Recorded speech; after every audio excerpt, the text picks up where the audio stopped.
नमस्कार सभी को। आज हम आपके सामने सी टैट पेपर जुलाई 2019 का ये पेपर लेके प्रस्तुत हुए हैं, जिसके अंदर हम सामाजिक विज्ञान जो है उसके 60 क्वेश्चन जो आते हैं वो आपके सामने करवाएंगे। आपसे एक रिक्वेस्ट है कि आप अपना पेन कॉपी लेके साथ में बैठे, ताकि हम आपके जो एक्स्ट्रा जो नॉलेज आपको बताएंगे वो आप राइट डाउन कर सकें। इस वीडियो के अंदर हम आपको 60 क्वेश्चन करवाने जा रहे हैं। उसकी कुछ एक्स्ट्रा नॉलेज जहाँ पे भी हमें लगेगा कि एक्स्ट्रा नॉलेज आपको देनी चाहिए, वो ज़रूर आपको प्रोवाइड की जाएगी। चलिए स्टार्ट करते हैं फर्स्ट क्वेश्चन से।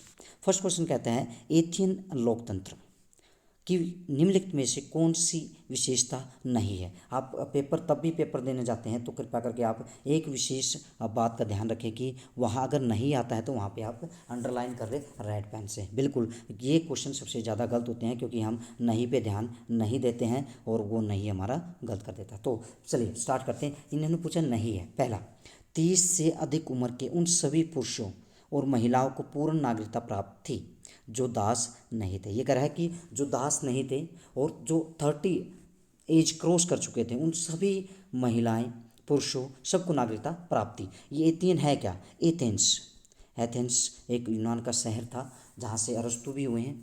तो उस एथेंसी मतलब एथेंस शहर का जो संविधान है या लोकतंत्र है उसके अंदर की उसकी ये बात कर रहा है। तो वहाँ पे ये कह रहा है 30 साल से जितने भी बड़े व्यक्ति थे, क्या उन सभी को और महिलाओं को सबको थी। चलिए नेक्स्ट देखते हैं। सभी नागरिकों को सेना व नौसेना में अपनी सेना सेवाएं देनी होती थी। बिल्कुल वहाँ पे जो स्टडी स्ट्रक्चर बना रखा था वो इस तरह का बना रखा था कि वहाँ पे आपको चाहे आपको जितने भी नागरिक हैं, यहाँ नागरिकों की बात हो रही है, उन नागरिकों को सेना में जाना ही पड़ता था, अपनी सेनाएं देनी ही पड़ती थी, वहाँ ये अनिवार्य था। तीसरा, मामलों के निर्णय के लिए आयोजित गिगे सभाओं में सभी नागरिक उपस्थित होते थे। जी, जिनको नागरिक मानते थे, किनको नागरिक मानते थे मैं बताता हूँ। कई पदों पर नियुक्तियाँ लॉटरी के माध्यम से की। बिल्कुल जो सभाएं होती थी उनका जो सभापति चुनते थे वो लॉटरी के माध्यम से चुनते थे। लेकिन जिसमें जो पहले वाला जो ऑप्शन है, ये जो पहले वाला ऑप्शन है ये ऑप्शन गलत है। यानी कि क्यों है? क्योंकि इसमें महिलाओं को नागरिकता नहीं दी गई थी। इन्होंने कहा था, अरस्तु का कहना था कि हमारे संविधान के अंदर उन्हीं को नागरिकता प्राप्त होनी चाहिए, उन्हीं व्यक्ति को नागरिकता मिलनी चाहिए जो शासन में सहयोग करते हैं, यानी कि शासन के कार्यों में जो भाग लेते हैं। और महिलाओं को, दासों को, बूढ़ों को, बच्चों को, शिल्पी जो क्राफ्ट पर्सन होते हैं उनको नागरिकता का अधिकार नहीं था, क्योंकि वो पार्ट नहीं लेते हैं। उसमें अब पार्ट लेना जरूरी था। इसलिए इसमें यह भी कह रखा है कि सभी पहले सेवाएं देंगे। दूसरा, जो उपस्थित होंगे यानी कि जो नागरिक होंगे वही सभाओं में उपस्थित होंगे। क्योंकि दास क्यों रखे गए हैं? क्योंकि दास इसलिए रखे गए हैं ताकि वो घर पे काम करें और जो उनका मास्टर है यानी कि उनका जो मालिक है वो जाके जो शासन की जो सभाएं हो रही हैं या अपने राज्य के लिए जो निर्णय लेने हैं उसमें पार्ट ले सके। इसलिए ये है। तो इसमें जो आंसर बनेगा वो आपका फर्स्ट बनेगा, क्योंकि वहाँ पे महिलाओं, बूढ़ों, शिल्पी, दासों और बच्चों को नागरिकता नहीं दी गई थी। ओके, नेक्स्ट पे चलते हैं। Next question 32। इसमें आपका जो क्वेश्चन है इसमें बता रखा है कि समुद्रगुप्त से रिलेटेड है कि समुद्रगुप्त की निम्नलिखित में से कौन सी नीति जो विशिष्ट रूप से दक्षिणापथ शासकों के लिए थे। दक्षिणापथ यानी कि दक्षिण के जो हैं, दक्षिणापथ के शासक सातवाहनों को भी कहा जाता है। तो ये सातवाहनों, अब ये दक्षिणापथ इसका मतलब ये भी हो सकता है कि दक्षिण के जो साम्राज्य थे, जो राजाएं थे, शासक थे, उनके लिए है, या दक्षिणापथ के स्वामी जो बोले जाते हैं वो सातवाहनों को ही बोला जाता है। तो उसमें सातवाहन के बारे में नहीं बताया गया है। तो वो पूछता है कि समुद्रगुप्त पहला पहला इसमें दे रखा है कि भाई उसने उनके यानी कि समुद्रगुप्त जी जो हैं उनके साम्राज्य को काट फेंका गया और उसे समुद्रगुप्त के साम्राज्य का अंग बनाया गया। ये तीसरा, उन्होंने समुद्रगुप्त की अधीनता स्वीकार कर ली और अपनी पुत्री का विवाह उससे किया। तीसरा, वे उपहार लाते थे, उसके आदेशों का पालन करते थे, उसके दरबार में उपस्थित होते थे। ये उनके प्रति जो नीति बनाई थी समुद्रगुप्त ने वो पूछ रहे हैं आपसे। उन्होंने हार स्वीकार की, वे वह इन्हें पुनः शासन करने की अनुमति दी गई। बिल्कुल ये बिल्कुल सही है। ये बिल्कुल सही आंसर है आपका कि वहाँ पे जो सत्ता दी गई थी। हम समुद्रगुप्त के बारे में कुछ बातें आपको बताना चाहेंगे। ये जो इस क्वेश्चन का जो आंसर बनेगा वो बनेगा, इन्होंने हार स्वीकार की वह इन्हें पुनः शासन करने की अनुमति देगी। बिल्कुल समुद्रगुप्त जो थे उन्होंने क्या किया कि जो भी शासक थे उनका राज्य को जीता और बाद में उन्हीं को सौंप दिया और कहा कि आप मुझे बिल्कुल जो रेवेन्यू है या टैक्स है वो देते रहिए टाइम टू टाइम और आप इस पे शासन कर सकते हैं। समुद्रगुप्त के बारे में मैं बताना चाहूँगा आपको, ये चंद्रगुप्त हुए हैं प्रथम, उनके ही उत्तराधिकारी हैं और ये 350 ईस्वी में क्या है गद्दी पर बैठते हैं और इनको ही भारत का नेपोलियन कहा जाता है। इनको क्या कहा जाता है, भारत का जो नेपोलियन है वो इनको कहा जाता है। बिल्कुल इनकी एक मतलब इलाहाबाद प्रसिद्धि भी बड़ी फेमस है, जो कि कवि इनके दरबारी कवि हैं हरिसेन, तो उनके द्वारा ये लिखी गई है। तो समुद्रगुप्त भारत के जो अपने क्या है नेपोलियन माने जाते हैं। तो इनके बारे में ही एक वीणा बजाते हुए, ये संगीत प्रेमी भी माने गए क्योंकि एक सिक्का मिला जिस पे ये वीणा बजाते हुए दर्शाए गए हैं। तो इससे ये पता चलता है कि ये जो हैं ये भारत के बड़े शासक हुए हैं। जो गुप्त डायनेस्टी है उसके बड़े शासक हुए हैं और इन्होंने मतलब संगीत प्रेमी थे। भारत के नेपोलियन कहा जाता है, नेपोलियन इसलिए कि बहुत सारे राज्यों को इन्होंने जीता था और अपने अंदर मतलब अपने साम्राज्य के अंदर वो कर लिया था। चलिए फिर करते हैं क्वेश्चन नंबर 33 के अंदर ये पूछा गया है कि निम्नलिखित का मिलान वाला मैच द फ्लोइंग ये आया है। तो मतलब इसमें पूछा गया है कि आपके सामने ए कॉलम दे रखा है और बी कॉलम दे रखा है, जिसके अंदर आपको मैच द फ्लोइंग करना है कि क्या आपको इसमें सही लगता है। तो पहली है कि कला की वह तकनीक जो असली जैसी तस्वीरों को बनाने में सहायक थी। तो इसके अंदर आएगा आपका तेल चित्रकला। इसका जो बनेगा वो बनेगा तेल चित्रकला। एक बार दोबारा देखते हैं, तेल चित्रकला इसका ऑप्शन बनेगा। ओके, तो फिर आपका आता है नेक्स्ट जो पूछा गया है वो पूछा गया है कि चित्रकारी जिसमें भारतीय भूदृश्यों को अनूठा अनछुआ दिखाया जाता था, यानी कि ऐसी चित्रकारी जिसने भारतीय जो भूदृश्य हैं उनके बारे में जानकारी हमें मिलती थी। बिल्कुल ये आपका बनेगा नया विराम, ये ए ऑप्शन इसका जाएगा। और आपका भारत में रूपवासियों की ऐश्वर्यपूर्ण जीवन शैली, धन संपदा और रौब दबाव दर्शाती चित्रकला थी। आपकी थी रूप चित्रण। उसके अंदर रूप चित्रण यानी कि ऐश्वर्य मतलब अमीर दिखाया जाता था, उसमें ऐशोआराम चीज़ें दिखाई जाती है। एक बच गया ब्रिटिश साम्राज्यवादी इतिहास और विजयी दृश्यों को चित्रित करने वाली चित्रकला थी इतिहास चित्रकला, यानी कि जो उसकी हिस्ट्री के बारे में बताया जाता है। तो इसका फर्स्ट जो ऑप्शन है वो सही रहेगा। इसका फर्स्ट जो है 33 का कॉलम आंसर रहेगा। नेक्स्ट पे चलते हैं। 18वीं शताब्दी है उसके अंतिम चरण में जो मुंबई है, मद्रास है, बंगाल है, प्रेसिडेंसियों का विकास, यानी कि उस समय तक हमारे यहाँ क्या है पूरा इंडिया ब्रिटिश ईस्ट इंडिया के नहीं है, अंडर नहीं है। वहाँ पे 3 प्रेसिडेंसियाँ बनी है, बम्बई, मद्रास और बंगाल। तब तक गवर्नर जनरल या है जो वो भी अलग अलग मुंबई मद्रास और अलग अलग हैं। बंगाल के एक नहीं बने, बाद में बंगाल के एक गवर्नर बनेंगे, उसके बाद पूरे भारत के बनेंगे। तो ये पूछ रहे हैं कि बम्बई, बंगाल और आपकी मद्रास जो प्रेसिडेंसी का विकास ईस्ट इंडिया कंपनी ने किन व्यापारिक केंद्रों से हुआ, यानी कि कौन से व्यापारिक केंद्र थे जहां सबसे पहले इन्होंने अपनी कोठियाँ जिसे कहते थे वो बनाई थी, ट्रेडिंग पोस्ट जहां पे बनाई थी और उसके बाद वो विकसित हो गए थे एज ए आपके जो ये थे प्रेसिडेंसियाँ वहाँ पे बन के सामने आई थी। तो वो कौन कौन से थे वो आपके सामने हैं, सूरत, कलकत्ता और मद्रास। सूरत, मद्रास, कलकत्ता ये प्रेसिडेंसी ऐसे जिसके अंदर यह बन के सामने आए थे, ये व्यापारिक केंद्र थे। तो इसका आंसर जो बनेगा वो फर्स्ट बनेगा। नेक्स्ट क्वेश्चन पे चलते हैं। तो इसके अंदर बौद्ध धर्म से रिलेटेड क्वेश्चन पूछा गया है कि जो ए और बी है तो ये दोनों क्या है बौद्ध धर्म का जो 2 सेक्ट बन गए थे, हीनयान और बौद्धयान, महायान। तो इस पे विचार करने के लिए कहा गया कि जो महायान उसका सेक्ट था तो उसके बारे में कुछ बातें यहाँ 2 ऑप्शन दे रखे हैं, उसके बारे में आपसे पूछा गया है। फर्स्ट है बौद्ध धर्म के इस रूप में बुद्ध की जो भगवान बुद्ध हैं उनकी उपस्थिति एक संकेतों का यानी कि सिंबल, जो भगवान बुद्ध हैं उनके सिंबल के रूप में और मूर्ति में दिखाई गई है।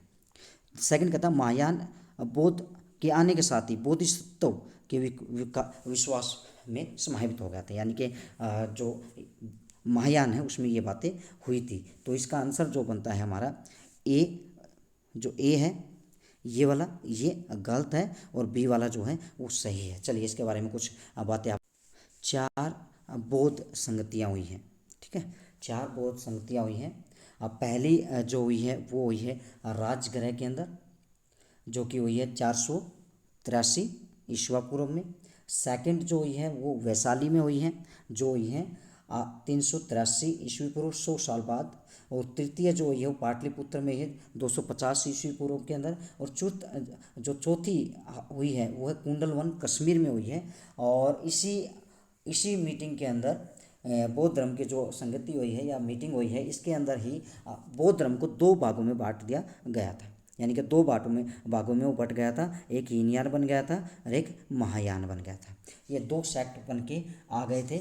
और इसके अंदर जो हीनयान जो है वो ये मानता था कि बुद्ध जो है वो महापुरुष के रूप में है, जबकि महायान क्या मानता था, वो देवता के रूप में। यानी कि महायान क्या करता है, मूर्ति पूजा करता है। ये क्या करते हैं, ये प्रिंसिपल पे चलते हैं, यानी कि जो उनके प्रिंसिपल हैं उनकी ही ये मतलब मानते हैं कि ये हीनयान में ही जो ये पहला क्वेश्चन है, यानी कि ये वाला जो क्वेश्चन है महायान के बारे में पूछा गया है, उसमें कहा गया कि संकेतों के रूप में भगवान बुद्ध, लेकिन नहीं, संकेत या प्रिंसिपल जो मानते थे वो हीनयान वाले मानते थे। तो पहला अपने आप गलत हो जाता है। सेकंड, उनके बोधिसत्व जो थे उनको मानते थे, बिल्कुल मानते थे। और ये बोधिसत्व होते कौन थे, ये बोधिसत्व बौद्ध भिक्षु ही होते थे। और ये माना जाता है ये करुणा में होते थे। और ये अपने आप को निर्वाण जो है प्राप्त नहीं करते थे, यानी कि अपने निर्वाण को ये करते थे लेट कर देते थे, जिसके कारण ये दूसरे जो मानव हैं तो उनको ये निर्वाण प्राप्ति, यानी कि निर्वाण क्या है, मोक्ष की प्राप्ति करवा सके, खुद बाद में लेंगे, तो उनको बोधिसत्व बोला जाता है। तो इसका जो 35 का है वो जो पहली जो आपकी स्टेटमेंट है वो हीनयान आपके सेक्ट से संबंधित है और सेकंड आपकी महायान से, इसलिए इसका आंसर होगा सेकंड, ए गलत, बी सही होगा। नेक्स्ट पे चलते हैं। ये कुछ रेवेन्यू सिस्टम आपके यहाँ पे दे रखे हैं जो आपके ब्रिटिश ईस्ट इंडिया कंपनी ने अपनाए थे ताकि यहाँ पे वो पूरी तरह से राज कर सके। देखिए इसमें दे रखा है कि महलवाड़ी, ठीक है, महलवाड़ी और रैयतवाड़ी रिवेन्यू जो सिस्टम है उसके बारे में बता, कुछ क्वेश्चन दे रखे हैं, मतलब ए और बी स्टेटमेंट दे रखे हैं, उनको आपने जांचना है कि कौन सी सही है कौन सी नहीं सही है। तो पहला कहता है महलवाड़ी। जो महलवाड़ी है वो जो सिस्टम है उसके अंदर बंगाल प्रेसिडेंसी के उत्तर पश्चिमी प्रांतों के लिए युक्त थी, मतलब उसके द्वारा, मतलब बंगाल जो महलवाड़ी है वो बंगाल के जो एरिया है, बंगाल बहुत बड़ा होता था उसमें, उसके लिए थी। जबकि दक्षिण में जो थी रेतवाड़ी, ठीक है ना, दक्षिण के अंदर क्या थी, रेतवाड़ी थी। महलवाड़ी गांव का मुखिया जो होता था पूरे गांव का, वो राज्य को क्या करता, राजस्व यानी कि टैक्स को, कर को इकट्ठा करता था और कंपनी को अदा करता था। और रेतवाड़ी में क्या होता था, सीधा किसानों के साथ किया जाता। देखिए इसके बारे में थोड़ा सा मैं आपको बताना चाहूँगा बिल्कुल कि ये क्या थी, क्यों थी, किस लिए थी, तो आपको थोड़ा सा पता चल जाएगा कि हम किस विषय में बात कर रहे हैं। देखिए महल 3-4 मैं आपको बताऊंगा कि 3-4 जो हमारे सामने रेवेन्यू सिस्टम थे जो ब्रिटिश इंडिया कंपनी हमारे यहाँ लागू किए थे। सबसे पहले जो लागू किया गया था वो किया था वार्ने हेस्टिंग ने, जिसको बोला जाता है इजादेदारी या फार्मिंग सिस्टम। इसके अंदर क्या होता था, इसके अंदर ठेकेदारी दी जाती थी, किसी को जो सबसे ज़्यादा बोली लगाएगा उसको ठेकेदारी दी जाती थी, ठीक है ना। तो ये सबसे पहले बोला इजादेदारी, यानी कि जिसको पूरा ठेका दे दिया कि भाई ठेका सिस्टम जो है, फार्मिंग सिस्टम जिसको बोलते हैं, वो दे दिया। और ये वार्ने हेस्टिंग ने चलाई थी सबसे पहले। तो इसके बाद जो दूसरी आती है वो कॉर्नवालिस के द्वारा चलाई जाती है, जो हमारे कॉर्नवालिस हैं उनके द्वारा ये चलाई जाती है। और इसको जमींदारी प्रथा भी कहते हैं, क्योंकि इसमें जमींदारी प्रथा का चलन हुआ था, क्योंकि बड़े बड़े जो गांव के जो सेठ होते थे या जमींदार होते थे उनको ठेका दे दिया जाता था, उनसे ही कर वसूल दिया जाता था। कहते थे कि ये आपका गाँव है और इससे आप वसूल कीजिए। उसके बाद जो महलवाड़ी थी ना, जो रेतवाड़ी थी, रेत का मतलब होता है किसान। तो रेत का मतलब डायरेक्ट जो किसान है उसके साथ संबंध बनाना, और उससे डायरेक्ट हम क्या करेंगे, टैक्स वसूल करेंगे, ठीक है। उससे हम डायरेक्ट ये जो चलाई थी रेतवाड़ी, थॉमस मुनरो और कैप्टन रीड ने इसको चलाया था, ठीक है। और उसके बाद जो आती है महलवाड़ी, महल का मतलब गांव। तो गांव, इसके अंदर क्या होता था, गांव का जो मुखिया होता था उससे ही हम क्या करते थे, डायरेक्ट मिलते थे और उससे ही कहते थे भाई पूरे गांव का आपका ठेका है, आप हमें कर वसूल करेंगे, आप हमें देंगे। तो इसका जो आंसर बनेगा यानी कि थर्ड क्वेश्चन जो बनेगा वो इसका आंसर बनेगा ए और बी दोनों को राजस्व व्यवस्था के बीच अंतर को स्पष्ट कर सही करते हैं, क्योंकि दोनों बात सही है। क्यों? क्योंकि भाई बंगाल प्रेसिडेंसी में क्या चली थी, बंगाल के अंदर तो ये चली थी महलवाड़ी, और बाकी दक्षिण में क्या चल गई थी, रेतवाड़ी चल गई थी। बिल्कुल सही आंसर है, क्योंकि ये महलवाड़ी कहाँ थी, बंगाल में, रेतवाड़ी दक्षिण में, और महलवाड़ी जो है सॉरी ये आपकी इजादेदारी जो है ये आपकी पंजाब साइड चल गई थी।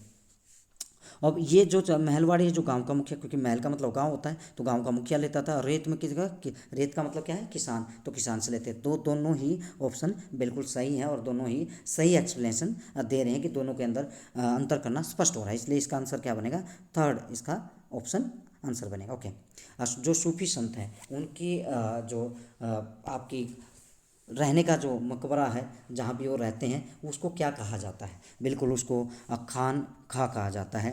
उसको क्या कहा जाता है, खान कहा जाता है। बिल्कुल सूफी संत ये आपकी 12th क्लास का एक चैप्टर है, वहाँ से बिल्कुल इसको लिया गया है। तो सूती ओके सॉरी रहने के स्थान को कहा जाता है। यहाँ मकबरे के बारे में पूछा है तो इसको दरगाह कहा जाता है। आपने देखे होंगे बहुत सारी दरगाहें मिलती हैं तो किसी न किसी सूफी संत से रिलेटेड होती है। सॉरी जो खानका होती है वो उनकी रहने का स्थान होता है। ठीक है, ईदगाह एक पूरा एरिया होता है जहाँ पे मुस्लिम लोग या जो मस्जिद होती है उसके आसपास रहने वाले धार्मिक लोग माने जाते हैं, उसको ईदगाह कहते हैं।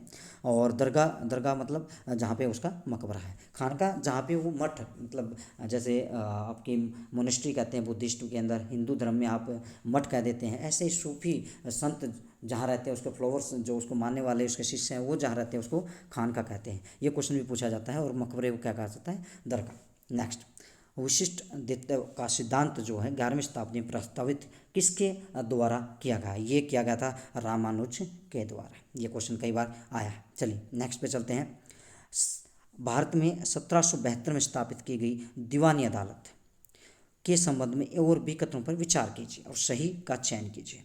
यह फौजदारी अदालत थी, यह फौजदारी अदालत थी, यह यूरोपियन जिलाधीशों की अध्यक्षता में चलता था। इसके अंदर ए गलत है और बी सही है, यानी कि बी इसका आंसर बनेगा। यानी कि ये क्रिमिनल कोर्ट नहीं थी। दीवानी का मतलब होता है सिविल मामले, यानी कि एक तो होता है मारपीट के मामले उसको बोलते हैं क्रिमिनल, लेकिन एक होता है कि ज़मीन हड़प ली किसी की, पैसे से धोखाधड़ी कर दी या उसको धोखा दे दिया तो उसको मानते हैं सिविल, यानी कि दीवानी। ठीक है, चलिए नेक्स्ट पे चलते हैं। गैरिसन नगर से आप क्या समझते हैं? बिल्कुल, गैरिसन क्या होता है, किलेबंद बसाव जहाँ सैनिक रहते हैं। आपने देखा होगा जहाँ पे भी आर्मी का कैंट होता है या आर्मी जहाँ पे कोई यूनिट रहती है तो उसके अंदर एक इंजीनियर होते हैं, और जो चीफ इंजीनियर बोलते हैं, जो MES होता है, मिलिट्री इंजीनियरिंग सर्विस एक डिपार्टमेंट होता है मिलिट्री के अंदर ही, जो इंजीनियरिंग की और जो इलेक्ट्रिसिटी है या इस तरह की सारी सेवाएं वो देता है। तो उनका चीफ जो होता है इंजीनियर उसको गैरिसन इंजीनियर बोलते हैं। और गैरिसन का मतलब क्या होता है, गैरिसन का मतलब होता है जो किले के अंदर बसा हुआ है, जो सैनिक है वो किले के अंदर, यानी कि जो छावनी होती है या उनकी कोई यूनिट होती है तो उसका एक पर्टिकुलर एरिया होता है आर्मी का, उसके अंदर जाने के लिए एक ही गेट होता है, उस गेट पे पहरेदार बैठे रहते हैं, कोई जाएगा तो आइडेंटिटी देकर जाएगा, यानी कि सैनिक वहाँ रहते हैं। तो इस इलाके को जो कहेंगे इसको गैरिसन इलाका कहेंगे। तो याद रखना ये बात। चलिए लंदन में जब दोपहर मतलब बजते हैं 2 बजते हैं तो उसमें भारत में कितना टाइम होता है, तो ये कहता है भारत में 7:30 का समय होता है। बिल्कुल सही कह रहा है, ये इसका कथन है और ये कारण है। भारत ग्रीनविच के पूर्व में, यानी कि आप देखेंगे ये हमारी ग्लोब है, ये हमारा जीरो यानी कि 180 जिसको बोलते हैं ये है, जीरो बोल सकते हैं। तो ये वाली जो लाइन है ना, ये वाली जो लाइन है, तो हमने एक इस ग्लोब पे एक लाइन खींच रखी है जिसको बोलते हैं ग्रीनविच जीरो, यानी कि इस हेमिस्फीयर की बात करें हम अगर, तो ये हमारा है, तो ये हमारी लॉन्गिट्यूड है, तो ये एक क्या बनाएगा, वेस्ट और ईस्ट हेमिस्फीयर। तो ये बताता है भारत पूरब में, बिल्कुल हम पूरब में हैं। हम कौन से हेमिस्फीयर में पढ़ते हैं, ये वेस्ट और ईस्ट। और ऐसे अगर इक्वेटर खींचते हैं तो हम किस में पढ़ते हैं, नॉर्थ और साउथ, यानी कि नॉर्थ और ईस्ट में हम आते हैं। तो ये क्या कहता है कि हमारा जो भारत का जो टाइम सेट किया गया है वो कहाँ से किया गया है, 82 डिग्री 30 ईस्ट में, यानी कि जो मिर्ज़ापुर से नैनी के पास से एक लाइन गुजरती है वो हमारा प्राइम मेरिडियन बोलते हैं, उसी से हमने टाइम सेट कर रखा है। तो जब भी वहाँ पे हमारा जो ग्रीनविच से जो टाइम सेट कर रखा है वो 5.5 घंटे आगे है। क्यों? क्योंकि जब भी एक देशांतर यानी कि ये लॉन्गिट्यूड है हमारे, जब भी एक लॉन्गिट्यूड आगे खिसकेंगे तो 4 डिग्री मतलब 4 डिग्री मतलब 4 मिनट लगते हैं। 1 डिग्री खिसकने में कितना मिनट लगता है? 4 डिग्री। तो हम कितने खिसके हैं? 82 जब खिसकेंगे तो यानी कि हम 5.5 घंटे इसके बनेंगे, क्योंकि इसको 4 से हम गुना करेंगे, जो आएगा उसको हम 60 से डिवाइड करेंगे, जो आंसर आएगा फिर वो हमारा कितना होगा? 5.5 घंटे बनेगा। यानी कि दो ही रूल बनते हैं। इसका मैंने सेपरेट वीडियो बना रखा है, उस पर पूरी तरह से समझा रखा है, बहुत लंबी वीडियो हो जाएगी।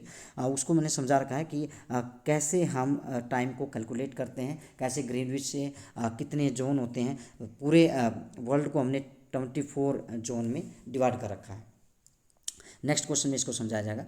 ये कहता है समय क्षेत्र पर दिए गए ABC कथनों पर विचार कीजिए और सही उत्तर का चयन कीजिए।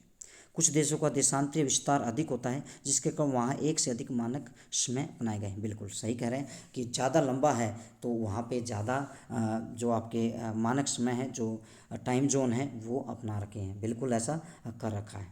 ठीक है, क्या कहता है 30 सेकेंड? पृथ्वी को एक घंटे वाले 24 समय जोन, बिल्कुल मैंने बताया था अभी 24 टाइम जोन हमारे यहाँ। प्रत्येक समय क्षेत्र को 15 देशांतर के साथ घेरा गया है, यानी कि 15 देशांतर के बाद हम क्या करते हैं? एक टाइम जोन आता है। टोटल हम करते हैं तो 24 टाइम जोन हमारे बने हुए हैं।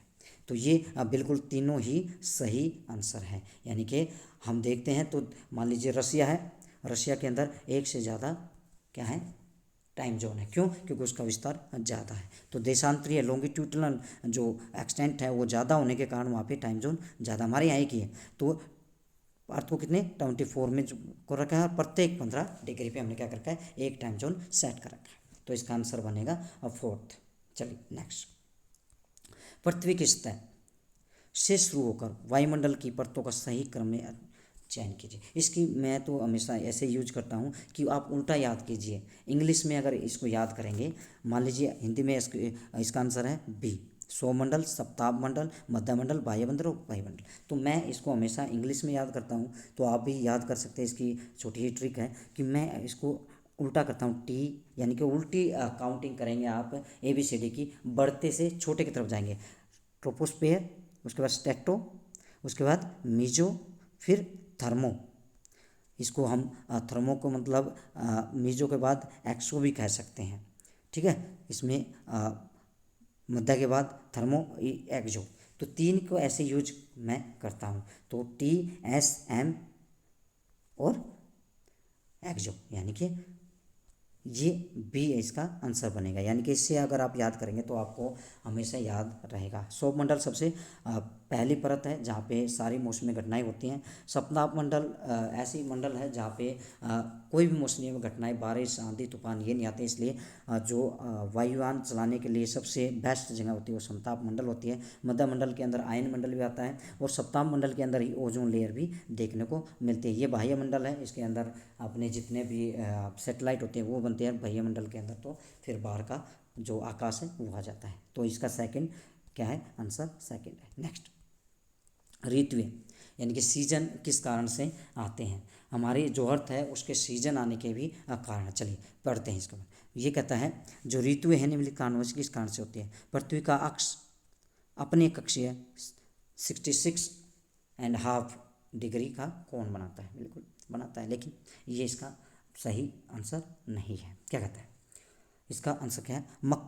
मकर यानी कि टॉपिक ऑफ कैप्रिकॉर्न जो है, सूर्य की सीधी किरणें इतने बड़े, इसका भी कोई रीजन नहीं। पृथ्वी पर परिक्रमण यानी कि रिवोल्यूशन जो है, एक ही दिशा में अपने अक्ष पर झुकना है।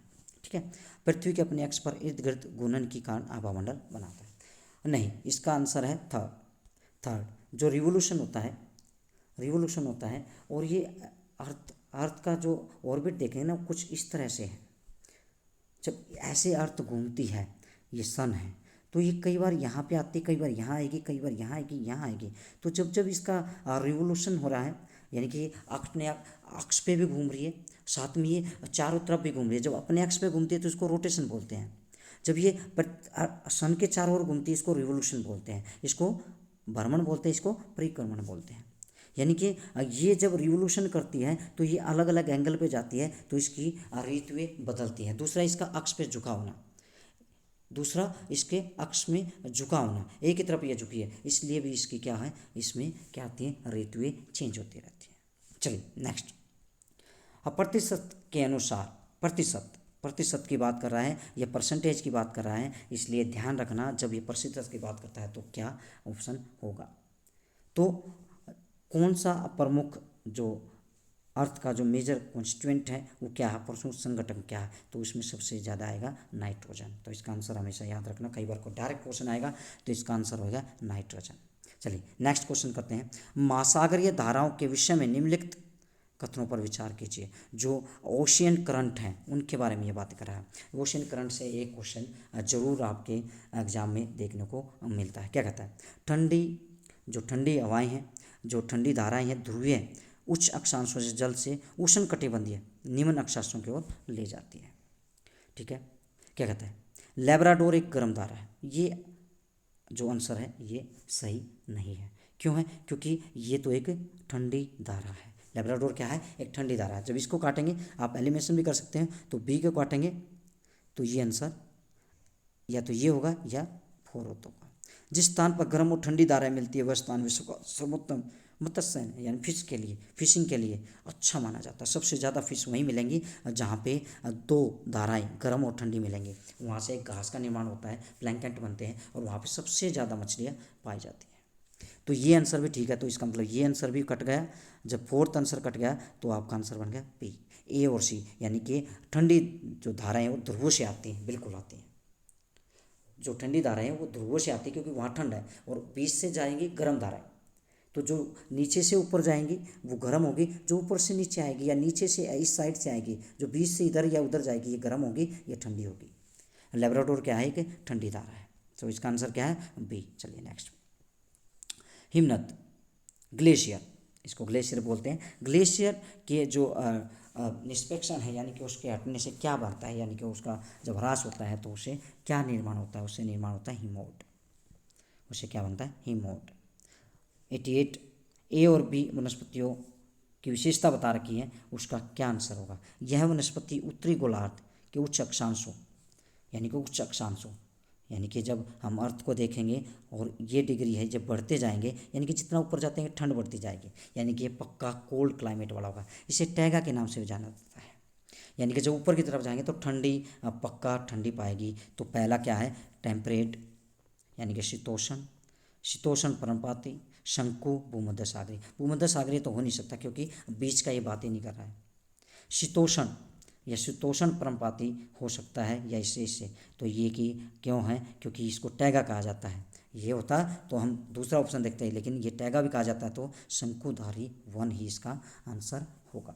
नेक्स्ट, ये वनस्पतियाँ आप देखेंगे टेम्परेचर, क्लाइमेट और सन और रेन, इस पे डिपेंड करता है कि कौन सी वनस्पति कहाँ पे मिलेगी। इसका हम सेपरेट वीडियो बनाएंगे, वो आप ज़रूर देखना। निम्नलिखित में से कौन सा बर्मा गंगा ब्रह्मपुत्र बेसिन की विशेषता नहीं है। ध्यान रखना, जब नहीं आए तो आप अंडरलाइन जरूर करें, नहीं पूछा है। तो ये कहता है मैदानी क्षेत्र में ऑक्सबो लेक या चाप झील का बनना, यानी कि जो ऐसे ऐसे बहती है नदियाँ, फिर कई बार अपना कोर्स छोड़ देती है, यानी कि यहाँ से बहना स्टार्ट हट गया और ये यहाँ से बहना स्टार्ट कर गई तो ये एक झील बन जाती है, इसे चाप झील कहते हैं। ठीक है, ये कहती है। दूसरा कहता है मैदानी क्षेत्र में जनसंख्या घनत्व अति अधिक है, बिल्कुल ये तो ठीक है। ऑक्सबर्ग लेक भी बनाती है, ये भी ठीक है। डेल्टा क्षेत्र में मैंग्रोव वनों से आचार्य, बिल्कुल सुंदरवन डेल्टा जो हमारा मैंग्रोव वन वहीं पे मिलते हैं, और ये मैंग्रोव वन हमारी वनस्पति और डाइवर्सिटी के लिए बड़े इंपॉर्टेंट है। और लास्ट ऑप्शन क्या कहता है, भूमि कृषि के लिए इस क्षेत्र में कर्तन और दहन यानी कि शिफ्टिंग कल्टीवेशन की बात कर रहा है भाई, ये हमारे यहाँ पे नहीं देखने को मिलती है। जो गंगा ब्रह्मपुत्र डेल्टा है वहाँ पे बड़ी फर्टाइल लैंड मिलती है और वहाँ पे शिफ्टिंग कल्टीवेशन देखने को नहीं मिलती, ये मिलती है फॉरेस्ट वाले एरिया में, यहाँ पे देखने को नहीं मिलती है। तो 4th इसका ऑप्शन हो जाएगा जो कि आपका आंसर बनेगा। चलिए नेक्स्ट पे करते हैं। तैराक मृत जो सागर डेड सी जो है उसमें तैर सकते हैं, क्यों। अरे डेड सी यानी कि उसमें जो साल्टी वाटर है वो ज़्यादा, साल्ट का जो कंटेंट है वो ज़्यादा है। जितनी ज़्यादा साल्ट का कंटेंट होगा उतनी ही ज़्यादा उसकी क्या घनत्व बन जाएगा। जितना ज़्यादा घनत्व होगा वहाँ पे आदमी आसानी से तैर सकता है। तो यहाँ पे तो आदमी तैरने की ज़रूरत ही नहीं है, ऐसे लेट जाए तो अब भी क्या है, यहाँ पे इतना ज़्यादा साल्ट का कंटेंट है कि आदमी को तैरने की ज़रूरत ही नहीं, वैसे ही वो तैरता रहता है और कभी भी उसमें क्या है, आदमी डूबेगा नहीं। चलिए नेक्स्ट, भूमि उपयोग के संबंध में ये बात करता है कि लैंड का यूज कैसे किया गया है। तो ये कहता है सही उत्तर का चयन कीजिए। भूमि उपयोग यानी कि ये भूमि के इससे रिलेटेड बात करेगा। ये कहता है भूमि उपयोग से आशय है भूमि का केवल कृषि और वन के लिए उपयोग करना। भूमि का लैंड यूज तो डिफरेंट टाइप का कर सकते हैं, सिर्फ कृषि और वन के लिए ही यूज करें ये तो उचित नहीं है। भूमि उपयोग मुख्यतः अपनी स्थलाकृति के आधार पर नहीं, स्थलाकृति के आधार पर ही नहीं, इस पर डिफरेंट फैक्टर काम करते हैं। इसके अंदर वही हो सकता है उसमें मिनरल कैसे हैं, उसकी टाइप कैसी है, कौन सी टाइप की है वो, तो इस पर भी डिपेंड कर सकता है भूमि का। उसमें साल्टी कंटेंट कितना है वो भी कर सकता है। तो इसका आंसर बनेगा आपका फोर्थ, ए और बी दोनों गलत है, इसका आंसर बनेगा ये। चलिए नेक्स्ट पे बात करते हैं रक्षक में शेल्टर बेल्ट्स। बेल्ट मतलब ये जब हम पढ़ते हैं कि इरोजन्स जो हो रहे हैं, सोयल इरोजन जो हो रहा है, तो उसके बारे में जब पढ़ते हैं तो उनमें से एक ऑप्शन ये भी आता है। तो ये क्या कहता है, ये पवन की गति को रोकथाम कर मृदा आवरण को संरक्षण में यानी कि संरक्षण देती है। जो हमारी शोल है उसको कवर देती है, मतलब उसको हटने नहीं देती यानी कि जाने नहीं देती है।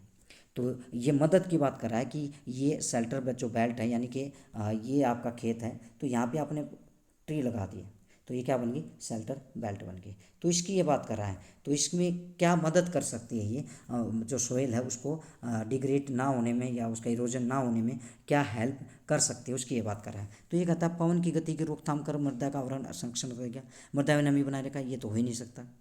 उसके बाद कहता है कि जो आपकी सोइल है ऊपर से जल के प्रभाव को मंद करने में, हाँ बिल्कुल ये हो सकता है, लेकिन ज़्यादा नहीं कर पाएगी क्योंकि एक ही जगह है ये, तो उसके बाद जल का प्रभाव बढ़ सकता है। अवनालिका यानी कि गुलीज यानी कि जब बनती है तो पहले छोटी छोटी नालियाँ बनती है, फिर बड़ी बड़ी नालियाँ बन जाती है जब पानी तेज़ अवस्था में आता है, तो उसको भी रोकने में कम है, हो सकता है ये भी हो सकता है, लेकिन ज़्यादा नहीं है। तो इसका जो आंसर बन रहा है वो आपका पवन की गति को रोकथाम कर मृदा का आवरण संरक्षण करती है, क्योंकि ये इससे संबंधित ज़्यादा है। वैसे काम तो इनका भी करती हैं, लेकिन सबसे परफेक्ट जो आंसर बनता है वो ये बनता है, क्योंकि स्पेशली जो तेज़ हवाएं हैं उसको रोकने में ये काफ़ी हेल्प करती है, इसलिए हो सकता है ये इसका बेस्ट आंसर है। तो ये इसका मेरे अनुसार ये आंसर इसका बेस्ट है।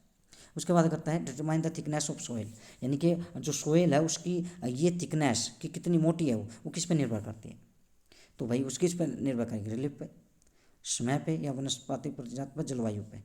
वैसे तो ये सारे इफेक्ट डालते हैं उसकी जो डिटरमाइन थिकनेस है उस पर डालते हैं असर, बिल्कुल डालते हैं, लेकिन सबसे बेस्ट ऑप्शन है वो टाइम, कि टाइम के अनुसार पता चलेगा भाई कितनी बड़ी होली, हज़ारों सालों में थोड़ी सी बनेगी वो। तो ये तो बिल्कुल असर डालेंगे, लेकिन सबसे परफेक्ट ये आंसर है, तो आपका आंसर होगा समय, टाइम। फिर कहता है वितरण के आधार पर यानी कि डिस्ट्रीब्यूशन के आधार पर यह संसाधनों को वर्गीकृत किया जा सकता है। तो भाई कौन से संसाधन हैं जिनको डिस्ट्रीब्यूशन की उनको बंटवारा किया जा सकता है या उनको इधर से उधर भेजा जाए, क्या है वास्तविक, एक्चुअल ये नहीं होता, क्योंकि वास्तविक का मतलब जो हमारे पास है, जो हमारे पास वास्तव में है, कितना जल का भंडार है वो है। संभाव पोटेंशियल यानी कि राजस्थान के अंदर हमें सनलाइट जो सोलर एनर्जी है वो है, पोटेंशियल है, लेकिन अभी हमने उसका पूरी तरह से यूज नहीं किया। विंड एनर्जी है वहाँ पे, सोलर एनर्जी है, लेकिन पूरी तरह से संभावना है, वहाँ पोटेंशियल है।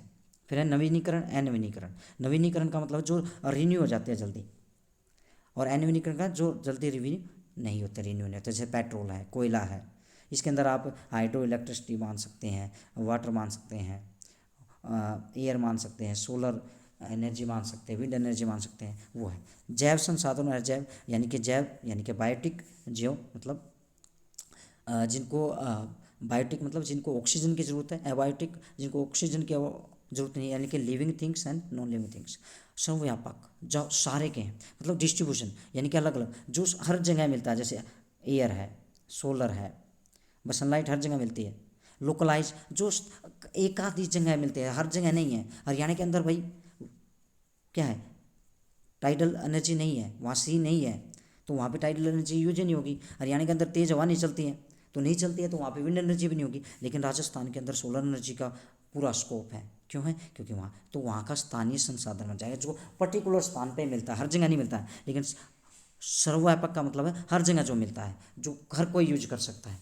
तो ये कुछ आपके रिसोर्सेज के क्लासिफिकेशन थे। नेक्स्ट, अब विविध समाज, डाइवर्स सोसाइटी की बात कर रहा है। किसकी बात कर रहा है? डाइवर्स सोसाइटी, विभिन्न विभिन्न, जिसमें जिस समाज के अंदर विभिन्नता हो, कि उस समाज को क्या कहेंगे? तो ये क्या कहता है, निम्नलिखित कथनों का कौन सा सही है? सही के बारे में बताने कि जो डाइवर्सिटी, जो विभिन्नता दिखाई समाज के अंदर, वह समाज जिसमें भाषा, धर्म, संस्कृति में विभिन्नता और असमानता पाई जाए। ऐसा समाज जिसके अंदर ये ऐसे समाज की बात कर रहा है, ठीक है, जिसमें संस्कृति और सत्ता में विभिन्नताएं मिले, जिसमें भाषा, धर्म और संस्कृति में समानताएं मिले। तो आगे बताता है जिसमें संस्कृति, भाषा, धर्म और में विभिन्नता और समानताएं पाई जाए। ये कहता है, ध्यान से देखना, ये कहता है भाषा, धर्म और संस्कृति, जिसमें भाषा, संस्कृति और धर्म में विभिन्नता और समानताएं पाई जाए। ये कहता है वह समाज, मतलब पहला और फोर्थ में आप कंफ्यूज हो सकते हैं।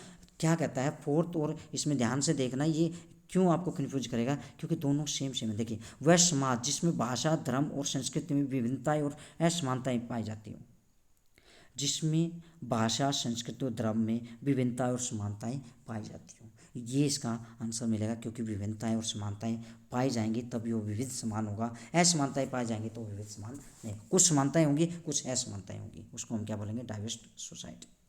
ये बताता है आपको लिंग, जेंडर, रूढ़िबद्ध धारणा को चुनौती देता हूँ। कौन सा ऐसा है जो जेंडर सेंसिटिविटी को, स्टीरियोटाइप को बढ़ावा देता हो? क्या कहता है? महिलाएं भावुक होती हैं, नहीं, ये चुनौती नहीं देता। महिलाएं फैशन पसंद होती है, ये तो रूढ़िवाद को मतलब चुनौती देने की जगह ये तो बढ़ावा दे रहा है। ये दोनों तो क्या करें, इनको बढ़ावा दे रहा है। महिलाएं भावुक होती हैं, ऐसा कहने से महिलाओं को मतलब सेंसिटिव दिखाया जा रहा है, उसको जेंडर स्टीरियोटाइप दिखाया जा रहा है कि माइंड में ये भरा पड़ा है। स्टीरियोटाइप का मतलब होता है जो पहले से धारणा बना रखी है कि लड़कियां कमज़ोर होती हैं, लड़कियां ये नहीं करेंगी, वो नहीं करेंगी, घर का काम करेंगी। ये क्या है? एक धारणा बना रखी है। इसको चुनौती यानी कि इसको रिमूव करने में हेल्प कौन कर रहा है? तो महिलाएं जिम्मेदार वाहन चालक होती हैं, महिलाएं पालन पोषण करने वाली होती हैं। ये तीन तो हो ही नहीं सकते। ये जो है महिलाएं जिम्मेदार वाहन चालक होती हैं, यानी कि वो ड्राइवर अच्छी बन सकती हैं, बस ड्राइवर, ऑटो, जो भी ड्राइवर हो वो बन सकती हैं। तो ऐसी चीज़ जो महिलाओं को बढ़ावा दे, उनको आत्मविश्वास से भरपूर कर दे, उन चीज़ को हम क्या कहेंगे कि वो चैलेंज दे रही हैं। यानी कि वो स्टीरियोटाइप जो माइंड सेट है जेंडर को लेके, जो उसको गैप को, जो जेंडर गैप है, लड़का लड़की में जो फ़र्क करते हैं, महिलाओं में फ़र्क करते हैं, उनको ख़त्म कर रहा है ये। तो इसका आंसर क्या होगा? महिलाएं जिम्मेदार वाहन चालक हैं। नारी मताधिकार, अब नारी नाम से ही पता है, नारी मताधिकार यानी कि नारी के मत के लिए ही वो क्या करता होगा। तो इसका आंसर पहले ही बन जाएगा, बिल्कुल ईजी है। महिलाओं के मताधिकार की क्या करेगा? उसकी पैरवी करता होगा भाई, उसकी मांग करता होगा। तो और मैं बता दूं, इंडिया एक ऐसा देश है जिसने पहली बार में अपनी महिलाओं, जो देश की महिलाएं थी, उनको सिटीजन माना और उनको मताधिकार दे दिया। यहाँ पे कोई आंदोलन नहीं हुआ मताधिकार के लिए। नेक्स्ट है जातकों के विषय में निम्नलिखित कथनों पे कौन सा सही है? जातकों के बारे में क्या कहता है? देखिए, पहला, इनकी रचनाएं सामान्य लोगों द्वारा की गई थी जिन्होंने बौद्ध भिक्षुओं द्वारा लिखा गया और संकलन किया गया। दूसरा कहता है इनकी रचनाएं सामान्य लोगों द्वारा की गई थी जिन्हें जैन साधुओं द्वारा, ये तो बिल्कुल गलत हो गया क्योंकि जैन साधुओं की तो यहाँ बातें नहीं की है। जहाँ तक कथाएँ जो हमारी भगवान बुद्ध से उनके जो पुनर्जन्म की जन्म की कथाएँ हैं, उनको जातक कथाएँ कहा जाता है। इनकी रचनाएं बौद्ध भिक्षु के द्वारा की गई जिन्हें सामान्य लोगों द्वारा लिखा गया।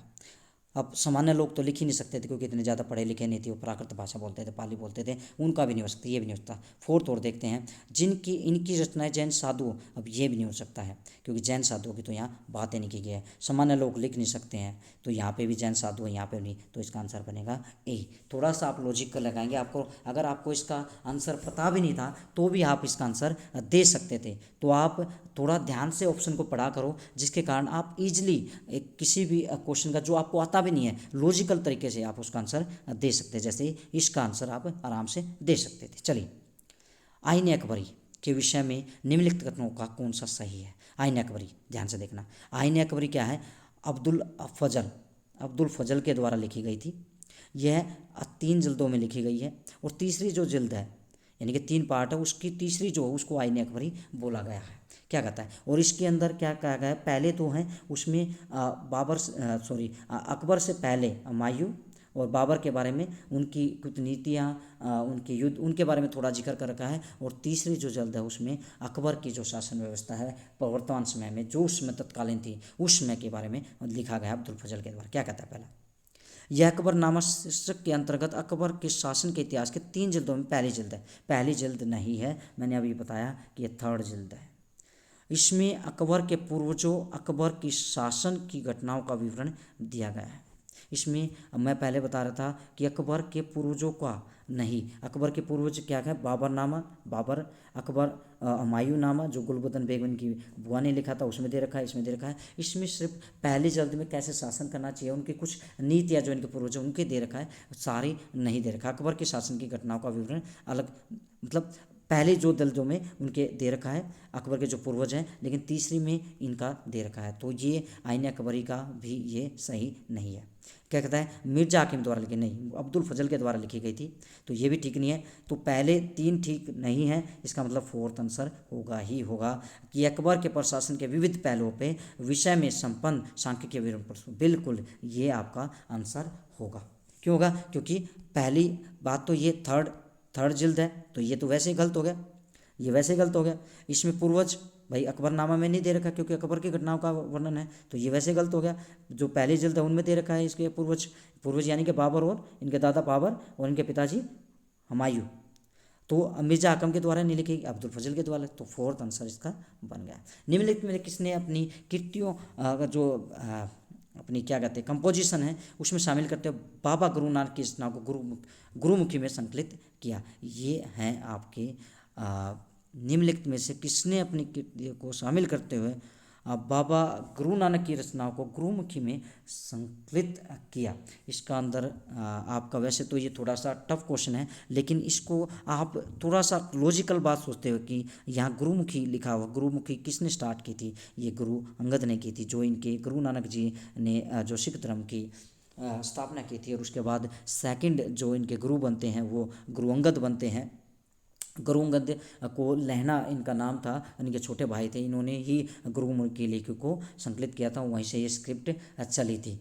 गुरु गोविंद जी जो हैं ये इनके लास्ट गुरु हुए हैं। इसके बाद इन्होंने आदि ग्रंथ साहिब, जो ग्रंथ साहिब है इनका सिख धर्म का सबसे पवित्र जो बुक मानी जाती है, उनकी ये पूजा करते हैं, उनको किया था, संकलित किया था। और इन्होंने कहा था कि आज के बाद कोई भी गुरु नहीं होगा, जो हमारा ग्रंथ साहिब है जिसकी हम पूजा करेंगे वही हमारे गुरु का स्थान होगा। और इन्होंने ही खालसा पंथ 1699 में खालसा पंथ की स्थापना की थी। इन्होंने ही 5 ककार चलाए थे, जो एक सिख धर्म के व्यक्ति जो मानने वाला उसके लिए है। केस, कंगा, कच्छा, कृपाण, ये कुछ हैं 5 ककार जिनको रखना जरूरी है। चलिए नेक्स्ट पे चलते हैं। ए और बी को आपने क्या करना है, मिलाना है। ए जो सूची है, ध्यान से देखना, ए जो सूची है वो विभिन्न प्रकार के ग्रामीण रोजगार हैं और विभिन्न प्रकार के ऋण हैं। यानी कि एक साइड में जो ए वाली सूची है, ये वाली जो सूची है, इसके अंदर क्या दे रखा है आपको, रोजगार दे रखे हैं कि वो किस तरह का रोजगार है। इस यहाँ पे क्या दे रखा है, लोन की प्रवृत्ति दे रखी है कि कैसा लोन ले सकते हैं। तो ध्यान से देखना, बिल्कुल ईजी क्वेश्चन है ये। कृषिक श्रमिक यानी कि एग्रीकल्चर जो वर्कर है, यानी कि जो लेबर है, जो एग्रीकल्चर में काम करता है, उसकी ये बात कर रहा है। तो एक श्रमिक क्या करेगा, बड़ा किसान है, मध्य किसान है और तीनी है। तो बड़ा किसान क्या कर सकता है, पहले बड़े किसान की बात करते हैं। तो बड़ा किसान क्या कर सकता है, स्वास्थ्य और बेमौसम उपभोग नहीं, उर्वरक, कीटनाशी, बीज, कृषि संसाधनों क्षेत्रों के लिए ऋण। देखिए बड़ा किसान या तो उर्वरक, कीटनाशी भी ले सकता है और कृषि संसाधन संयंत्र। अब संयंत्र की बात मध्य किसान तो सोच नहीं सकता है, इसलिए बड़ा किसान क्या करेगा, संयंत्र की बात करेगा, यानी कि बड़ा मील लगा सकता है। मध्य किसान क्या कर सकता है, उर्वरक, कीटनाशी और बीज के लिए ऋण ले सकता है, क्योंकि बड़ा किसान तो इजीली ले लेगा। कृषिक जो श्रमिक है, जो वर्कर है, वो अपने स्वास्थ्य के लिए बेमौसम जो मौसमी जो बेरोजगारी होती है, कि मौसम के अनुसार जो बेरोजगारी आती है उसको काम नहीं मिल पाता है, उसके लिए ऋण ले सकता है। ठीक है, चलिए नेक्स्ट पे चलते हैं। तो इसका आंसर जो बनेगा वो आप देख लीजिए। पहले का क्या था, ए का ए था, तो ए का ए यहाँ पे भी है, फर्स्ट में भी है और आपका थर्ड में भी है। तो सेकंड हम देखते हैं। तो सेकंड जो आपका था बी का सी, तो बी का सी देख लीजिए आप, तो बी का सी, ए बी का 3, तो इसका आंसर बनेगा थर्ड। देखिए दादन व्यवस्था, पुटिंग आउट सिस्टम। दादन व्यवस्था अंतर्गत बुनकर और सौदागर के बीच निम्नलिखित में कौन सा व्यापार का रूप होता था? ध्यान से देखना, ये क्या है, ये आज के समय में भी आपको देखने को मिल सकती है। ये ऐसी व्यवस्था है, पुटिंग आउट सिस्टम। ये ऐसा सिस्टम है जिसके अंदर हम पहले पैसा देंगे, उसके बाद हम अपनी मर्जी के दाम लेंगे। ये आज भी आपको देखने को मिल सकती है। क्या कहता है, देखिए सौदागर न्यूनतम बोली पर सूत खरीदता है? नहीं, ऐसा कुछ नहीं है। सौदागर द्वारा सूत बुनकर बेचा जाता है? नहीं। सौदागर क्यों बेचेगा भाई, सूत क्यों बुनेगा, ये नहीं हो सकता। सौदागर द्वारा सूत की आपूर्ति बुनकर के लिए की जाती है? बिल्कुल की जाती है। ये आपका आंसर हो सकता है कि ये आपका आंसर बन जाए। ये देखते हैं, सूत जो बनता है कि ये तैयार कपड़ा बुनकर के कम कीमत, ये थर्ड आपका आंसर होगा, क्योंकि बुनकर सूत खुले बाजार से खरीदते हैं, कपड़ा कम कीमत और सूत का भी नहीं, ये ऐसा कुछ भी नहीं था, क्योंकि ये तो होता ही नहीं। सौदागर क्या था, पहले दादन व्यवस्था में क्या होती है कि इसके अंदर एक मतलब बुनकर को जो होते हैं, जुलाई जो होते थे या जो कपड़ा बनाता था, उसको क्या करता था, एक एजेंट आता था, वो सूत खरीद के लाता था, सूत लेता था, इससे दे देता था कि लीजिए आप, और उसके बाद इससे कम प्राइस पे उस कपड़ा जब बना देता था उसको खरीदते थे, और बाद में जाके फैक्ट्री में ये या किसी अन्य को जो कपड़े का काम करने वाला है उसको महंगे दामों पे बेच देते। तो इसका ये होगा, सौदागर द्वारा सूत की आपूर्ति बुनकर को की जाती थी और कपड़ा तैयार बुनकर कम कीमत पर वापस खरीद लिया जाता था, क्योंकि पैसे उसको कम दिए जाते थे। 63 का है, ए से ई तक के कथनों पर विचार कीजिए, जिसमें टमाटर का केचप उपभोक्ता तरपूसी बाजार की श्रृंखला को आगे पीछे करके दिखाया गया। ये सिंपल आपसे बिल्कुल इजी क्वेश्चन है। ये आपसे ये पूछा गया है कि भाई एक एक मतलब केचप बनाता है, टमाटर सॉस जिसे बोलते हैं केचप, वो बनाता है, वो कौन से प्रोसेस से होकर गुजरेगा, यानी कि टमाटर कहाँ से कहाँ पहुँचेगा और किसके पास पहुँच जाएगा। चलिए स्टार्ट करते हैं। तो इसके अंदर सबसे पहले क्या होगा, ये देख लीजिए, सोना पड़ोसी नहीं, किसान टमाटर का बीज स्थानीय व्यापारी, थोक विक्रेता व्यापारी सब्जी मंडी से टमाटरों के लिए बोल लगाता है, छोटे शहरों की सादा संस्करण आधारित इकाई टमाटरों को खरीदती है, विपणन करने वाली कंपनी भंडारों के केचप की आपूर्ति करती है। तो इसके अंदर सबसे पहले तो भाई किसान क्या करेगा, आपका टमाटर खरीदेगा, यानी कि टमाटर का बीज, क्योंकि बोएगा, अब बोएगा तो उसके बाद क्या करेगा, वो बेचेगा। तो कहाँ बेचने की बात कहाँ की गई है, विपणन कंपनी भंडारों केचप नहीं, आपूर्ति नहीं करती। छोटे शहर की खाद्य श्रृंखला आधारित इकाई टमाटर को खरीदेगी, ये हो सकता है। और थोक विक्रेता व्यापारी सब्जी मंडी के टमाटर, ये होगा आपका थोक विक्रेता। पहले नंबर पर क्या होगा, बी आएगा, दूसरे पर सी आएगा, तीसरे पे आएगा कि उससे टमाटर को खरीदेगी 3, उसके बाद आएगा, ये तो सबसे लास्ट में आएगा, ये आएगा 4th नंबर पे, ये 5th नंबर पे। तो आप देख लीजिए बी, सी और डी, ई, ए, तो ये कहाँ पे है आपका, ये आप देख लीजिए, आपका है बी सी डी ए, इसका ए ऑप्शन होगा। कोई व्यक्ति जिला जज के न्यायालय द्वारा दिए गए फैसले असंतुष्ट है, तो अपील, मतलब ये पूछ रहा है कि एक फैसला दिया गया है जो डिस्ट्रिक्ट न्यायालय है, डिस्ट्रिक्ट कोर्ट जो होते हैं, जो सबऑर्डिनेट कोर्ट भी इसको बोला जाता है, उसका एक फैसला दिया पर संतुष्ट नहीं है, यानी कि किसी ने मुकदमा किया भाई और मुकदमे में वो उससे संतुष्ट नहीं है, वो कह रहा है मैं संतुष्ट नहीं हूँ उससे, तो ऐसे व्यक्ति अपील प्रणाली के अनुसार निमित्त में किस न्यायालय में वो जाकर अपील करेगा। अब बताइए, मैं आपको बताता हूँ कि सबसे ऊपर क्या है, सुप्रीम कोर्ट बैठा है, उसके नीचे क्या बैठा है, हाई कोर्ट, उसके नीचे क्या बैठे हैं, डिस्ट्रिक्ट कोर्ट या सबऑर्डिनेट कोर्ट। तो यहाँ से अगर व्यक्ति असंतुष्ट होगा तो कहाँ जाएगा, हाई कोर्ट, हाई कोर्ट से असंतुष्ट होगा तो कहाँ जाएगा, सुप्रीम कोर्ट। इसका अपील का टाइम होता है उस विदिन उन डेज जो अपील के लिए वैलिड है उसमें आप जा सकते हैं, और हर केस में आप अपील नहीं कर सकते। वो नेचर देखा जाता है केस का क्या है और किस नेचर के केस को आप अपील के लिए सुरक्षित रखता है जज साहब, तो उसके बाद ही आप हाई कोर्ट या इसमें जाते हैं। तो इसमें सबसे नीचे दे रखा है सब ऑर्डिनेट कोर्ट, तो उसके बाद या हाई कोर्ट जाएगा उच्च न्यायालय, यानी कि हाई कोर्ट, थर्ड इसका आंसर बनेगा। ओके, भारतीय संसद पर दिए गए ए और बी कथनों पर विचार कीजिए, यानी कि भारतीय जो इंडियन पार्लियामेंट है उसके बारे में यह बात करेगा। क्या कहता है, इंडियन पार्लियामेंट कोई भी राजनीतिक दल जिसके पास लोकसभा में कितने भी सदस्य हों वह सरकार बना सकते, नहीं, ऐसा कुछ भी नहीं है, ऐसा नहीं हो सकता, कोई भी दल नहीं बना सकता, वही दल बना सकता है जिसके पास क्या है, मेजोरिटी है, यानी कि मेजोरिटी क्या होती है, 50+1 का रेशो होना चाहिए, यानी कि जितनी भी सीट है, मान लीजिए आपको जो लोकसभा है या संसद है उसमें लोकसभा में 100 सीटें हैं, तो आपको 51 सीट लेनी पड़ेगी, यानी कि 50+1, यानी कि जिसके पास ये मेजोरिटी होगी वही दल क्या करेगा, सरकार बनाएगा, अदरवाइज सरकार नहीं बना सकता। तो ये आंसर तो आपका क्या है, गलत होगा। सेकंड क्या कहता है, लोकसभा, राज्यसभा और राष्ट्रपति संसद क्या है, ये इंपॉर्टेंट है भाई, ध्यान रखना, ये आंसर बिल्कुल सही है। क्योंकि जब संसद की बात करते हैं तो संसद के अंदर हमारे लोकसभा, राज्यसभा और राष्ट्रपति जी आते हैं, प्रेसिडेंट साहब आते हैं, तब जाके हमारी संसद बनती है। अगर कोई कहे लोकसभा और राज्यसभा से ही संसद बनती है तो ये गलत है, उसमें राष्ट्रपति भी इंक्लूड होते हैं। तो इसका आंसर आपका बनेगा सेकंड, बी ओनली, यानी कि नीचे वाला ये नहीं बन सकता, कोई भी राजनीतिक दल नहीं, जिसके पास मेजोरिटी है वही दल बनाएगा। ये वीडियो थोड़ी सी लंबी हो रही है, कोई बात नहीं, हम इसको पूरा करेंगे। क्या कहता है, सत्ता, ये कहता है सत्ता के दुरुपयोग की रोकथाम के लिए भारतीय राज्य कई नियंत्रण और संतुलन, balance and check, check and balance, check and balance का मतलब मैं बताता हूँ कि जैसे हमारे यहाँ क्या है कि एक तो है जुडिशरी, दूसरा कौन सी है, एग्जीक्यूटिव, और थर्ड है जुडिशरी, सॉरी लेजिस्लेचर, दोबारा करते हैं, लेजिस्लेचर, एग्जीक्यूटिव एंड जुडिशरी। अब हमारे यहाँ क्या करते हैं, लेजिस्लेचर क्या करता है, मेकिंग अ रूल, लॉज बनाता है, यानी कि कानून बनाता है। एग्जीक्यूटिव, कार्यपालिका क्या करती है, ये लागू करती है। जुडिशरी रिव्यू करती है। अब ध्यान से देखना, ये हमारे देश में इनके लिए रिस्पॉन्सिबल है, और ये क्या करती है, जुडिशरी, जुडिशरी देखेगी कि लेजिस्लेचर ने जो रूल बनाया वो अकॉर्डिंग टू कॉन्स्टिट्यूशन बनाया या नहीं बनाया, या लोगों के जो मौलिक अधिकार हैं, फंडामेंटल राइट है, उनको ओवरलैप तो नहीं कर रहा है, तब जाके वो करेगा, ये लागू करेगी। जुडिशरी ये भी देखेगा ये ढंग से लागू कर पा रही है कि नहीं कर पा रही है। लेजिस्लेचर ने जो बनाया है उसको लागू करने का किसको है, एग्जीक्यूटिव को। तो ये क्या है, हमारे यहाँ एक दूसरे को चेक करते हैं, बैलेंस रखते हैं। अगर जुडिशरी गलत काम करती है, बाई चांस हमारी जो जुडिशरी है, ये तो गलत हो गया मिलते हैं,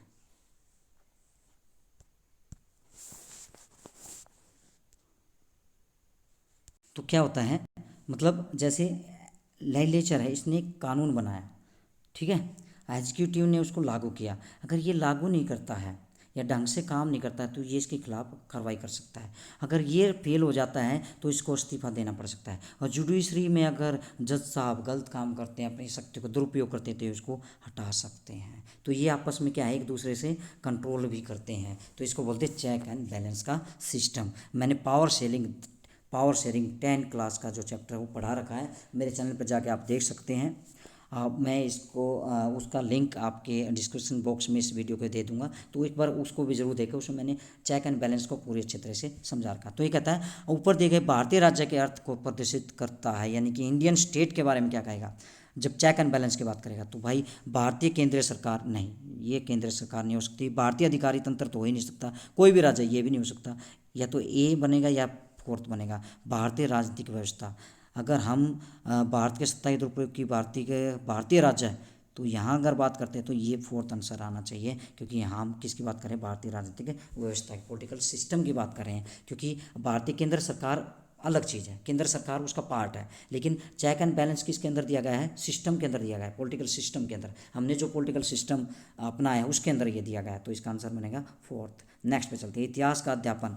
ये आपके कुछ साइको से रिलेटेड क्वेश्चन है, इसका आंसर भी हम देंगे आपको।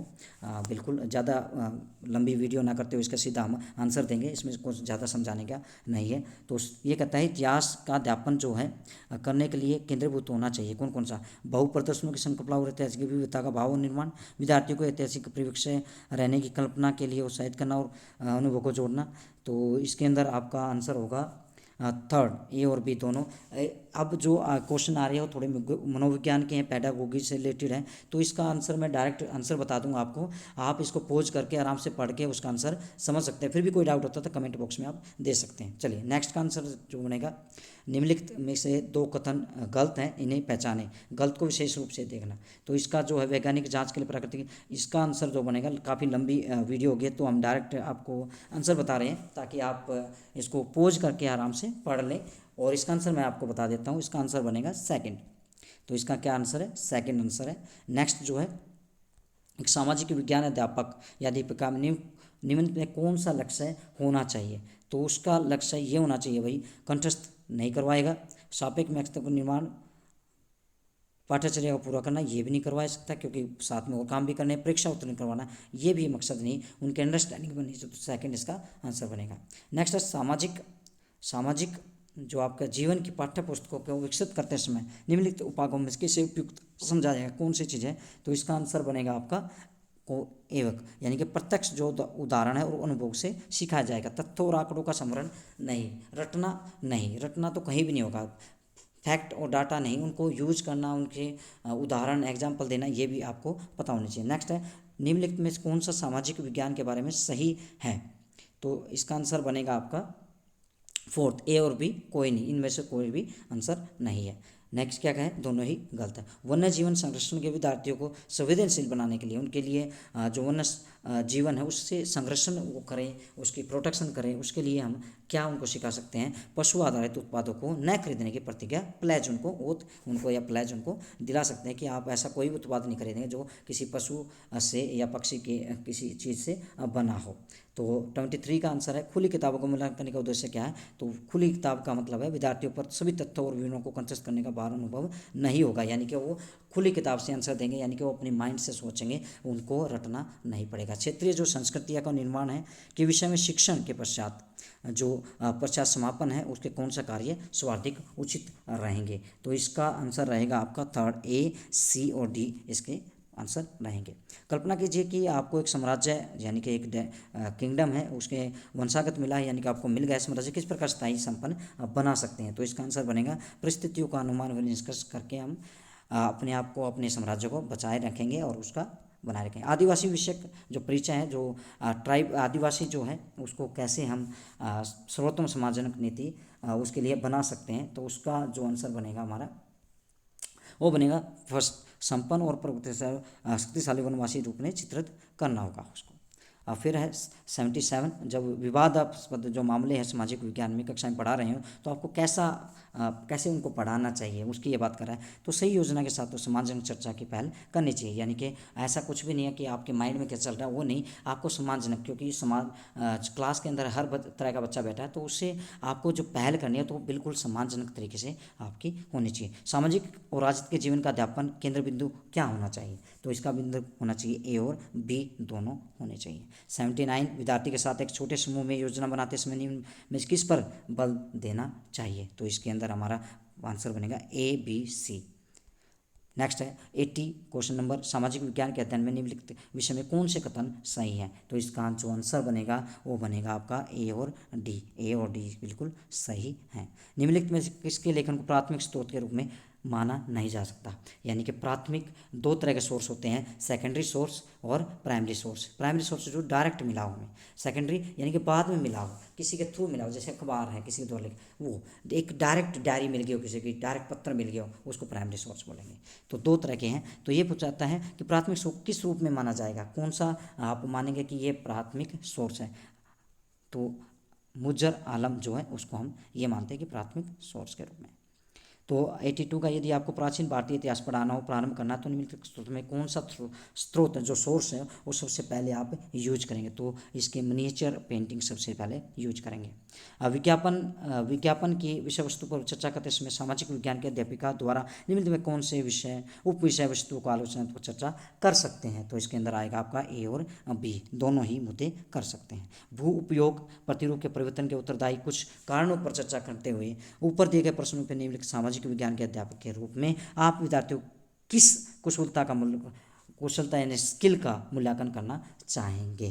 तो इसका हमें परिकल्पना हाइपोथेसिस क्या है। हाइपोथेसिस का मतलब है जब हम मान लीजिए कोई विषय है, कोई टॉपिक है, उस पर बात करते हैं या उस पर कोई काम करने जा रहे हैं, प्रोजेक्ट बनाना चाह रहे हैं, तो उस टॉपिक को पढ़ने से पहले उसके बारे में एक समझ बना लेना, एक कल्पना, एक इमेजिनरी ब्लूप्रिंट बना लेना पहले से ही, तो उसको हम बोलते हैं हाइपोथेसिस। हाइपोथेसिस का मतलब ये भी है, जैसे मान लीजिए हम एक रिसर्च करना चाह रहे हैं, मान लीजिए मतदान जो करते हैं लोग, मतदाता जो होते हैं उनका व्यवहार कैसा रहता है, क्यों वोट करने आते हैं, कई करने नहीं आते हैं, कई कहते हैं कि क्या करना है, ये फालतू का काम है। तो इन लोगों का व्यवहार तो हम पहले ही बना लेंगे, भाई वोट करने क्यों आ रहा है, क्योंकि उसको ज़रूरत होगी, किसी से लिंक होगा या उसका कोई आदमी खड़ा होगा, नहीं करने आ रही है या तो बूढ़ा हो सकता है या उसका इंटरेस्ट नहीं है या उसके साथ कोई ऐसी घटना घट गई। तो ये पहले से हमने जो सोच लिया उनके बारे में वो क्या कहेगी, हाइपोथेसिस कहलाएगी, परिकल्पना कहलाएगी, पहले से जो कल्पना कर लिया। प्राकृतिक वनस्पति और वन्य जीवन विषय वस्तु के छात्रों को परिचित कराने के लिए सर्वोत्तम शैक्षणिक विधि क्या है? तो सबसे है वन्य जीव अभयारण्य का भ्रमण करवा दो। सबसे बढ़िया है कि वहाँ जाओ और आराम से उसको भ्रमण करवा दो, अपने आप लोग जानेंगे तो बच्चे जानेंगे। सामाजिक विषय वस्तु की पाठ्यपुस्तक में कार्टून की क्या भूमिका है? बिल्कुल कार्टून की भूमिका है, मूलभूत मामलों को उठाकर विद्यार्थी इससे जोड़ सकते हैं। ये वाला इसका आंसर बनेगा। नेक्स्ट, रंगभेद की प्रथा पर दिए गए ए और बी कथनों पर विचार कीजिए। बिल्कुल इसका आंसर बनेगा फोर्थ, ए बी दोनों गलत है, यानी कि प्रथाओं के भाव करते हैं परंतु मत देने की अनुमति करती है, ये भी गलत है और बी भी गलत है। नेक्स्ट आता है, निम्नलिखित में कौन सा ग्राम पंचायत में चुनकर आते हैं, कार्य संभालते हैं? ग्राम पंचायत की बात कर रहा है, कौन आते हैं? सरपंच आते हैं। वैसे देखा जाए तो ग्राम पंचायत में चुनकर आते हैं, कार्य संभालते हैं वार्ड के सदस्य, सचिव नहीं होते हमारे, ग्राम सभा के सदस्य चुन के नहीं आते हैं। तो दो अपने ए और बी हो सकता है, तो इसका आंसर ए बनेगा, क्योंकि सरपंच वार्ड के सदस्य जिसे पंच बोलते हैं, वो सचिव जो होते हैं ये गवर्नमेंट के एम्प्लॉय होते हैं। ग्राम सभा का मेंबर चुन के नहीं आता है, वो जो भी 18 साल से और जिसका वोटर लिस्ट में नाम आ जाता है वो ग्राम सभा का सदस्य बन जाता है। इसलिए ये भी नहीं होगा, सचिव गवर्नमेंट एम्प्लॉय होता है, ये भी नहीं होगा। तो वार्ड के सदस्य यानी कि पंच जिसे बोला जाता है, मेंबर भी बोल देते हैं, वो और सरपंच ये चुन के आते हैं, तो यही दोनों होंगे। तो इसका आंसर क्या बनेगा? ए इसका आंसर बनेगा 88 का। 89, निम्नलिखित कार्यों में पटवारी लेखापालिका उत्तरदायित्व कौन सा है? पटवारी यानी कि कई जगह पे इनको लेखापाल भी कहते हैं, कर्मचारी भी कहा जाता है, तो कई जगह पे इनको अलग अलग नाम से पुकारा जाता है। तो ये क्या कहते हैं, इनके क्या कौन सा उत्तरदायित्व होगा? बिल्कुल सामूहिक संपत्ति का निर्माण और रखरखाव, भूमि विकास के लिए रोजगार योजना को लागू करना, शिकायतों की जांच पड़ताल के द्वारा भूमि विवाद को रोकना, भूमि मापन और आलेखों, ये फोर्थ है, यानी कि भूमि मापन और आलेखों का सुरक्षित रखना इनका काम है, बाकी इनका काम नहीं है।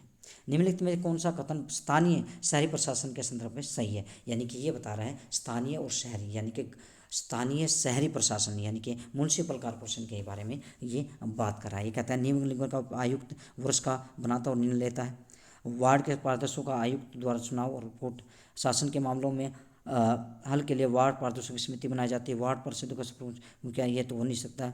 निगम का आयुक्त वर्ष का नहीं, निगम का बजट जो है वो जो चुन के आते हैं वो बनाते हैं, आयुक्त देखता है, उनकी हेल्प करता है। वार्ड परिषद आयुक्त को चुना जाता नहीं, आयुक्त वो होता है गवर्नमेंट एम्प्लॉय होता है, ये नहीं चुना जाता।